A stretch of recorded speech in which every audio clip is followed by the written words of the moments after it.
MCQ कर रहे हैं। द जनरल क्लॉसेस एक्ट 1897 की एमसीक्यू।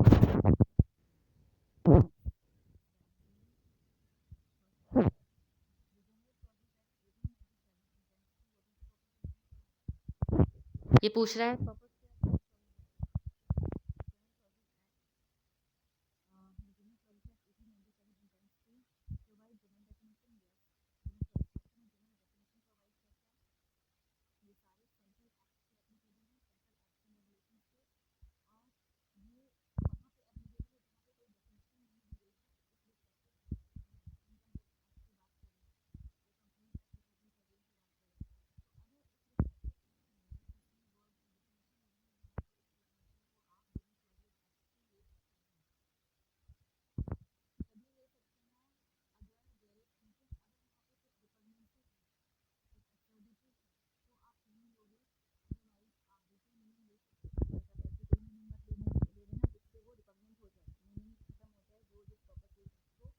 बनाया गया है, राइट। सो आप उस वर्ड की डेफिनेशन को आप वहां तक ले सकते हो जब तक उस जो भी लिखा हुआ है वो रिपग्नेंट ना बने। तो इसका आंसर हमारा क्या है? All of the above. ये हमारे को जनरल डेफिनेशन प्रोवाइड कराता है। ये सारे सेंट्रल एक्ट पे एप्लीकेबल है, plus applicable where there is no definition unless there is anything repugnant in the subject और कॉन्टेक्स्ट। तो ये तीनों सही है, बिल्कुल। ये डेफिनेशन प्रोवाइड कराता है, सारे सेंट्रल एक्ट पे एप्लीकेबल है, और वहाँ एप्लीकेबल है जहाँ पे कोई डेफिनेशन नहीं दी गई हुई है। और हम डेफिनेशन को कहाँ तक ले सकते हैं? वहाँ तक ले सकते हैं जब तक उस वर्ड को आप रिपग्नेंट मत बना देना, उस सेंटेंस को आप रिपग्नेंट मत बना देना, right. Second, the general clauses act is one of the oldest act, came into force 11 मार्च 1897। कब ये आया? 11 मार्च 1897 को ये एक्ट फोर्स में आया, राइट। तो हमारा third question, the preamble is most important in any legislation. बिल्कुल, बहुत इंपॉर्टेंट है ये क्या करता है? Preamble provide definition. नो, ये प्रीएम्बल में कोई डेफिनेशन नहीं होती।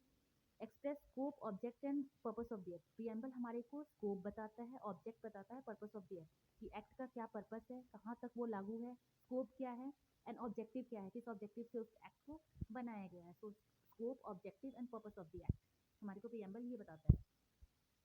Provide summary of the act, नहीं, बिल्कुल नहीं। B, none of the above. तो इसका आंसर क्या है? बी, प्रीएम्बल हमारे को क्या बताता है? Express scope, object and purpose of the act. Fourth question, fourth question है, as per a rule of an educational institution. कोई एजुकेशनल इंस्टीट्यूशन है, उसके रूल के हिसाब से every student may come on a weekend. सारे स्टूडेंट वीकेंड पे आ सकते हैं for extra classes, but every student shall appear on a weekly test. But सारे स्टूडेंट्स को आना पड़ेगा वीकली टेस्ट में, तो सारे स्टूडेंट्स आएंगे ही आएंगे, conducted in the institute, which means, इसका क्या मतलब है? इसके ये आपको मीनिंग को इंटरप्रिटेट करने को बोल रहा है कि हमने लिखा यहाँ पे, देखो एवरी स्टूडेंट में लिखा है ना, में, और यहाँ पे एवरी स्टूडेंट शैल। तो यहाँ पे लिखा है every student may come on weekends, कि सारे स्टूडेंट्स में कम मतलब आ सकते हैं, नहीं भी आया तो चलेगा, but every student shall appear on a weekly test, but सबको आना पड़ेगा वीकली टेस्ट के लिए, राइट। तो यहाँ पे जो मे वर्ड है, एक्स्ट्रा क्लासेस में आए ना आए ये ऑप्शनल है, और every student shall appear weekly test में सबको आना पड़ेगा, ये कंपल्सरी है, राइट। तो ए हमारा है, attending extra classes on weekend is optional but appearing in weekly test is compulsory, right, बिल्कुल। ए हमारा आंसर हो सकता है। B, attending weekend classes is compulsory but appearing in weekend weekly test is optional, no. C, attending weekend classes and appearing in weekly tests both are compulsory for the student, no. D, attending weekend tests and appearing in weekly tests both are optional, no. तो हमारा answer क्या है? A, right.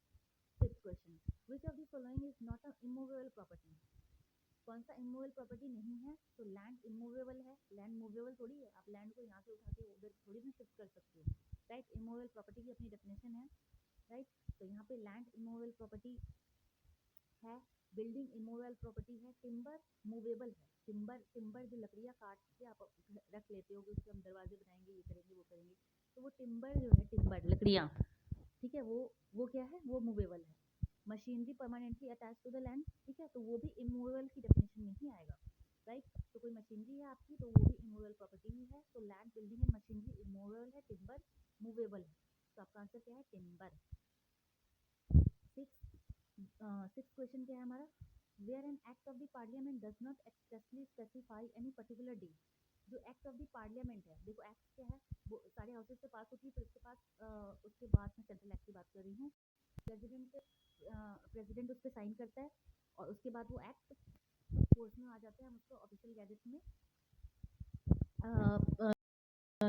so where an act of the parliament does not expressly specify any particular day as to the day of coming into force, operation of such act, then it shall come into operation on the day on which, देखो उस particular act में कोई अगर कोई date नहीं है, ठीक है ना, where an act of the parliament does not expressly specify any particular day as to the day of coming into force, कि वो कब ऑपरेशन में आए, उसमें कोई डेट नहीं लिखी हुई है उस एक्ट में, तो हम कब से मानेंगे कि वो जो एक्ट ऑफ द पार्लियामेंट है वो कब से लागू है लोगों पे। तो इसका आंसर ए है हमारा, एक्ट ऑफ द पार्लियामेंट है, तो इसका आंसर ए है, it receives the ascent of the president, right. इसका आंसर ए है, मेरे हिसाब से ए ही है। तो आप प्लीज़ इस पर थोड़ा रिसर्च करना और मुझे बताना। सिक्स क्वेश्चन पे seventh, where an act or omission constitutes an offense under two or more enactments, where an act or omission constitute an offense, अगर किसी दो where an act or omission constitutes an offense under two or more enactment, दो enactment में अगर आपका offense जो है वो बता रहा है, then the offender shall be liable to be prosecute and punish under, अगर दो enactment में आप पनिशेबल हो, ठीक है, इस एक्ट में भी उस एक्ट में भी, इनकम टैक्स में भी और कंपनी टैक्स में भी, तो अगर दो एक्ट में हो तो ये बोल रहे हैं कि अंडर मतलब तो पनिशमेंट आपको किस तरीके से दी जाए, under then offender shall be liable to be prosecuted and punish under, या तो आप दोनों में आपको लायबल ठहराया जाएगा या फिर किसी एक में, दोनों में या फिर एक में, ठीक है, तो अंडर ईदर और एनी ऑफ दो। ए इसका आंसर है। B twice for the same offence, no, B answer नहीं है। सी इधर ए और बी नहीं नहीं, सो ए आपका आंसर है, अंडर ईदर और एनी ऑफ दो एनएक्टमेंट, ये आंसर है। प्लीज एक बार देख लेना। Thank you.